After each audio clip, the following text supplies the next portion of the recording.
everybody, welcome to Unstoppable Entrepreneur Live. It is season 3. We are at, sorry about the movement, season 3, episode number 5. And today we're talking about finding your voice online. And I'm really absolutely excited to talk to you about this, particularly in light of some of the things that have been annoying me, in light of some of the things that I've been working on, prepping for, and doing over the last week. It's a whole heap of fun. So what I guess, first of all, one of the things that I think is really important is for you to be able to show up online, be you, be authentically you. Now, this can kind of cause a lot of angst for some people because on one hand, you might be a particular version of you on the weekend with your friends at the baseball or the football or the soccer or whatever, and then you might be a kind of different version of you at work, a different version of you when you are running an event or when you're running videos or whatever you're doing. So it's kind of interesting, I think, this whole concept around you being able to own you, show up as you. Now, I've been through a whole load of different iterations of me over the years. Now, no version of me was more like me or less like me or whatever. You know, it's always been me who shows up. There's not been anybody different because I'm me. But a lot of it, I guess, that the way that I've shown up over the years has been different depending on where I was in my journey, what part of my growth I was working through, and things like that. So for example, when I was still working for corporate, I was like super professional. I was wearing suits all the time. I wouldn't be seen caught dead in a skirt or a dress or anything like that, especially not at work.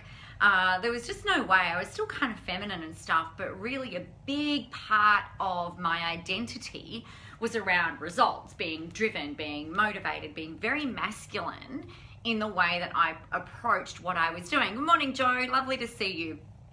So for me, it was really interesting kind of like unplugging myself from there and trying to work out trying to find my voice in my own business without being all corporate and stuff like that, while still trying to be taken seriously.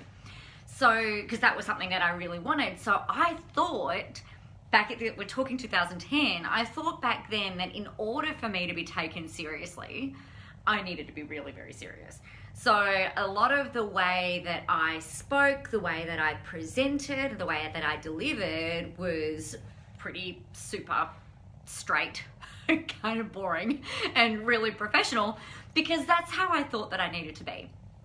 Then I kind of started to come into my own a little bit more, but I kind of went the extreme opposite way. And rather than being like, I thought, oh gosh, like I don't really want to be this firm person all the time. Like I want to be a little bit kind of softer and a bit more approachable, because I didn't think that I was back then. So I kind of played around with still being me, but kind of like a downsized, almost like a downplayed version, if you like. And it was still authentically me, right?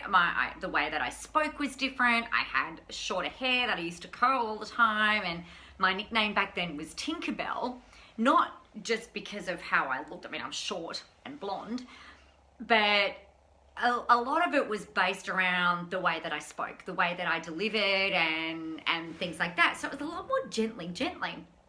And that worked for a little while for me. So I was still being me. I was still showing up. I was still doing the things that I do. I was still adding value and everything like that. Then we kind of swung back the other way a little bit and kind of found this sort of middle ground where it was like, right, well, this is the best version of me right now.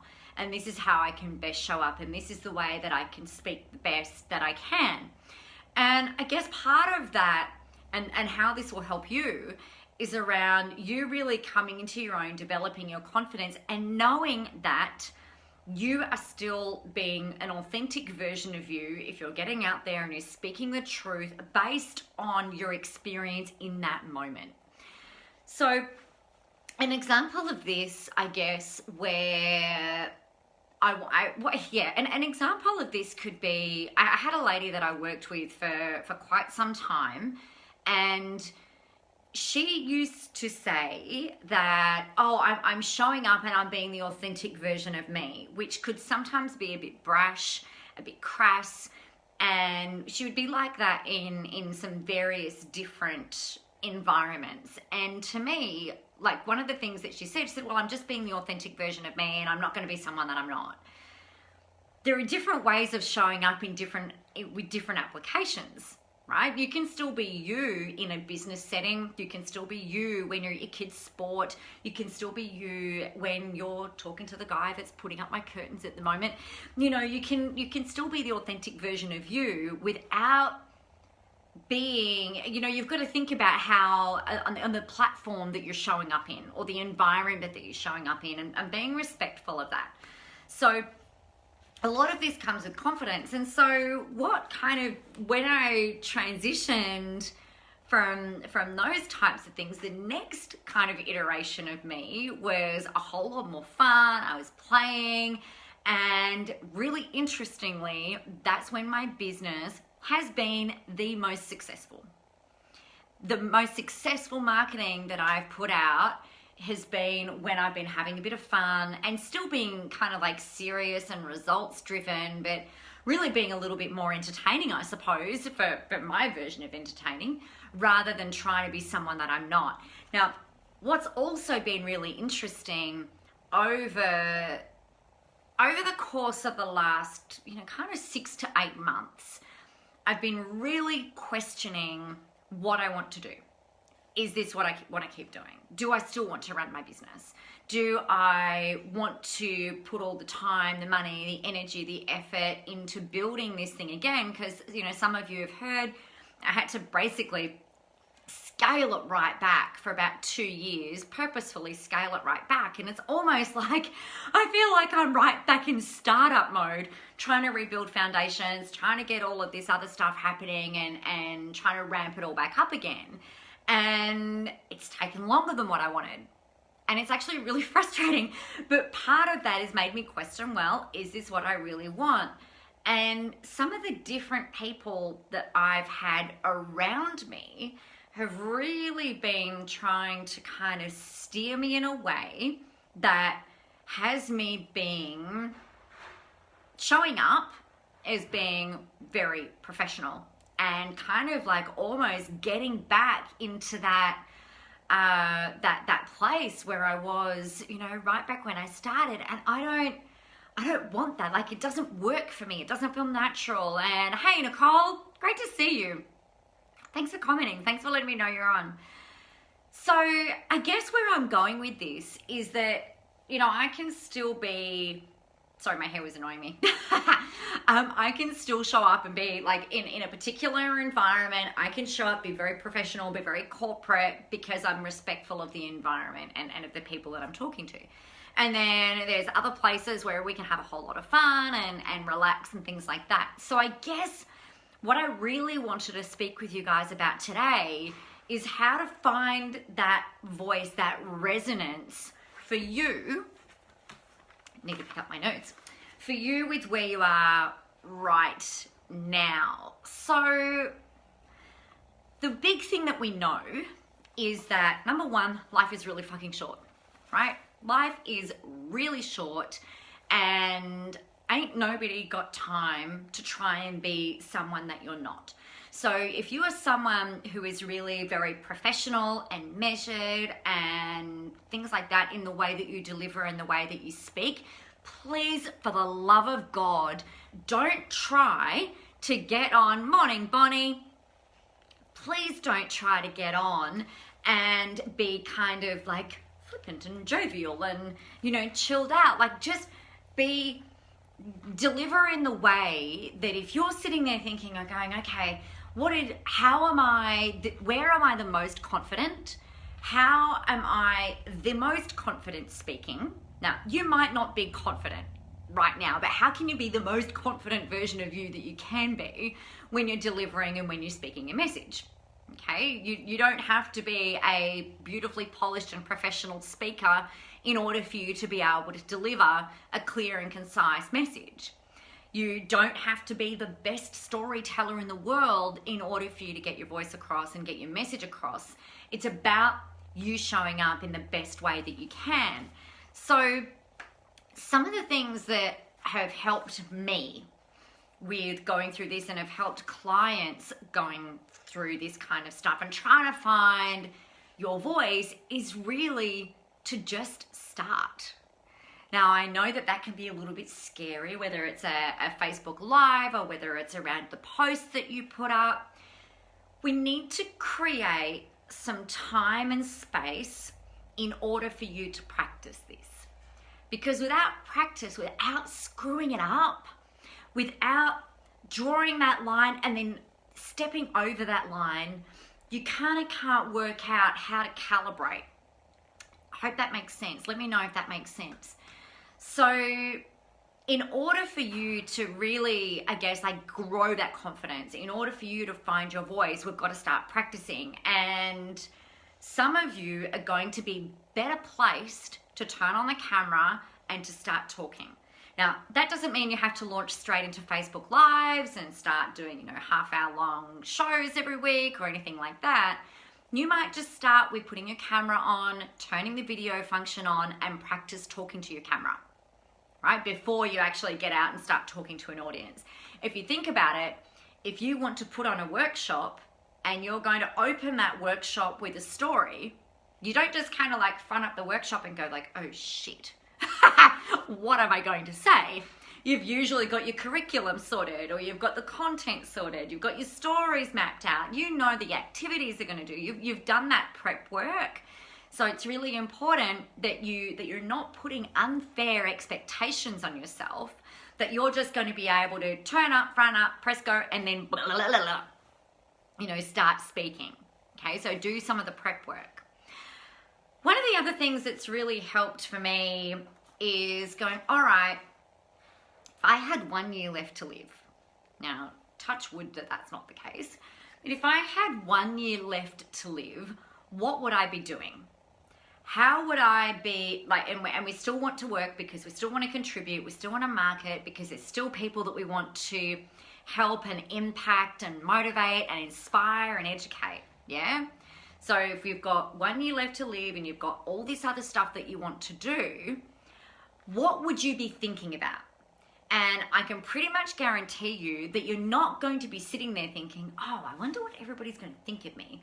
Or, maybe I shouldn't share this story. Maybe that doesn't tie into my overall thing. You're going to be a lot more, okay, let's just do this. The hell with people, if they don't like me, that's fine. Go find someone else. And if you like what I'm talking about, then brilliant. Come over, let's play.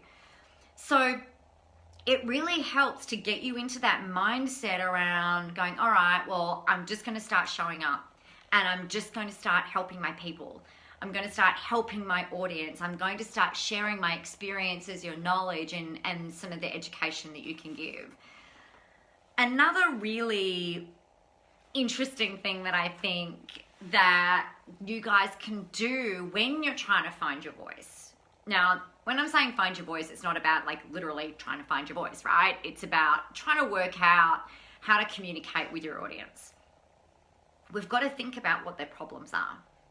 You've got to think about what stories can you share and can you tell that can really demonstrate and illustrate the point that you're trying to make. Now, as I've spoken to you guys about before, your audience doesn't want to see this beautifully polished, finished, only this beautifully polished, finished version of you. They want to see your transformation. This is why shows like The Voice, for example, are so captivating and empowering, because they start talking to the people when they get those chairs turned around, or if they don't, they say, what's your story? And it's that stuff that pulls at our heartstrings. Why is it really important for you guys to do this? What's the motivation? And then if you think about that next part, it's you seeing them learn and grow and bust through their emotional traumas for the most part, because we've all got those, right? Like we've all had some kind of drama or trauma or breakthrough or a setback or, trials and tribulations and stuff that we've worked through. So it's that kind of stuff that helps us to identify with the person that we're watching and that we're listening to. Now, for example, like I can tell you the amount of times that I've screwed up in this business is ridiculous. The amount of wrong decisions that I've made is crazy, but I've also made a lot of right ones. Otherwise, I wouldn't be sitting here talking to you today, whether you're watching live or whether you're watching the recording or even for the people that aren't even watching. So it's really helpful for your people to understand where you've come from, where you're going. It's really funny. One of my favorite songs that kind of demonstrates this is Jennifer Lopez, I'm Still Jenny from the Block. Don't be fooled by the rocks that I got. I'm not auditioning for The Voice, don't worry. So, that helps us to go, oh, like they're kind of similar to us. They're kind of just like us. Maybe if they could get through it, we can be aspirational and they can see that they might be able to get through their stuff too. So share your stories. So one of the things that I would do if I were you, number one, what is one story of you overcoming adversity that you are willing and open to sharing with your people online? Because vulnerability, like true, authentic vulnerability, can be really powerful. My disclaimer around that, or the caveat around that, is that if you are currently working through something, don't share that. All right, you want to share the learnings after so that you can almost share what you did, how you got through it, what help did you draw upon. Does that make sense, people? Who am I? That was ridiculous. Who says, does that make sense, people? That was really stupid. Does that make sense, everyone? Are you with me? Is this making sense? Let me know. And I've lost my train of thought because I sounded like a moron. Okay, the second thing that you want to think about from a story perspective is what's something that really triggered for you this journey into you doing what it is that you're doing now. What was the, oh, awesome, Bonnie. Thank God. Thank you, people. That's awesome. What's something that triggered for you? Was there an event? Did you go to a seminar and someone inspired you? Did you see a video and you're like, oh my God, I can do that. If they can do that, I can do that. What's an aspirational story or an aspirational moment that you can share and tell some stuff around? The third one is, how have you been able to help other people get what they want? Now, you don't have to have been paid for doing this yet. You might have done so pro bono work. You might have done some volunteer work. You might have started a charity and you're still not being paid. I don't know. What is something that you've been doing that has really helped someone? And I want you to share that story, okay? So talk about where that person was before they started working with you. What's really interesting about this, it's really funny. I'm putting on this event called Sales and Marketing Spy School in October on the Gold Coast in Australia, and I gotta tell you, I am so freaking excited. It's been far too long since I put on a live event. And I was looking through some of the old testimonials from previous events and feedback and things like that. I'm like, oh my God. And one of the clients, one of the women in the room actually said, I came into this event feeling so frustrated and overwhelmed. And I'm like, oh, okay, this is a good testimonial. Came in there feeling so frustrated and overwhelmed, not knowing which way to go. And over the course of 3 days, I've got a system, I've got a plan, I know exactly what it is that I need to do. So, Hello Clarity, I think was the way that particular one actually went. I was like, man, like that's really cool. So it explains, if you think about it, if you can talk to the people about your audience, why am I saying the people?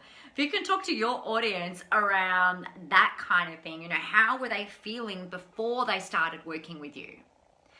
Then what happens is the way that we kind of can find our voice is we're making it about other people rather than trying to make it about you, right? So it's not about you getting all up in your head about, oh no, you know, what am I going to say now? Or what am I going to post now? It's more about who's my audience? What's their problems? How can I tell a story? Or how can I help them along the way? So the more we can make it about them, the less pressure there is on you to have to kind of be a performing monkey and try and work out all the things that you've got to say from inside your own head. You just focus on your audience, all right?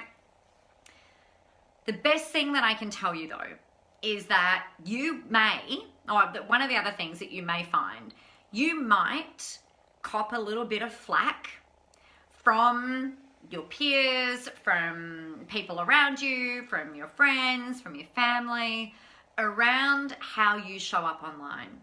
What I mean by that is that they kind of see you in a different light. Yeah, particularly your family and particularly your friends. They've kind of got their idea around how you should be and around how you are and who you are. And then when you step into work mode, when you step, like Bonnie's the last person to comment. So when Bonnie steps into marketing mode and into content mode and into I'm going to get out there and help some people mode, the outside people looking in, so your friends, your family, peers, that type of thing, they might be sitting there thinking like, this is really different to how she is normally. What is going on? You know, who are you trying to be? So long as you are showing up and sharing and being the best damn version of you that you can be in that moment, you are still being authentically you. Because as I said, you know, we're multifaceted. So the way that you are at your kids' football game is different to the way that you are in business, which is different to the way that you are in a corporate setting, which is different to the way that you are when you're talking to the waitress. You'll have common links throughout all of the different things, but, you know, I guess my message here is that people are going to have an opinion around what your version of authenticity should be. Okay, and how you should behave and what you should do. And just remember that you can still be authentically you and still adjust and pivot based on the environment that you're showing up. I hope that makes sense. So that is what I wanted to share with you guys today. I am, once we're finished off here, I am going to actually get off and start doing some more sales and marketing spy school prep. I'm so excited. I've got a really cool thing I'm going to share with you guys next week on that I think it's just going to rock your world, and I'm so excited about it. It's going to be awesome. And you know, who doesn't love the Gold Coast in Australia? I don't know anyone who does not love it. So that's that. Get your stories ready. Remember that you showing up being the best version of you that you can be in any given moment is you being still authentically you. All right? So get out there, start practicing, share your voice, share your stories, get out there and help your people, also known as your audience, and go smash it out. Oh, thanks, Bonnie. Awesome. Much love to you. All right. Oh, I need to let you know. I look like a drinking bird. So next week, we've got episode number 6, which is completely ridiculous. I actually can't believe we've been doing these for 6 weeks. Number one, it feels like, 100 lifetimes again, and it's also gone really fast. So next week, we're talking about personal branding with confidence.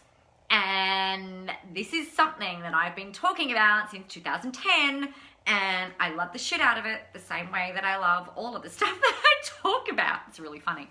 So some of the things that we're going to talk about are not just around, how you show up from a physicality perspective next week, but also some of the ways that you can really help craft a personal brand that inspires people to think about you and talk about you in a really specific kind of way. So we'll be chatting about that next week. Really looking forward to hosting you. As always, if you have any questions about anything, please leave them below and let me know. I'd love to answer them for you. We'll be back tomorrow on the coffee run, and it's Q&A Wednesday. So open slather, baby. Just bring me Bring me any questions that you've got. There's no holds barred. You know, I'm pretty much an open book these days. There's nothing that you can ask me that I haven't already been asked before. And there's probably really not much actually over like everything that I haven't shared out there already. So if you have got questions, please let me know. If you're not comfortable posting them below, message them to me or email them. You know, super happy to help you. All right. Have an amazing Tuesday. For those of you in the States or other places in the world, have a great Monday night. And I'll talk to you guys tomorrow. Okay, bye.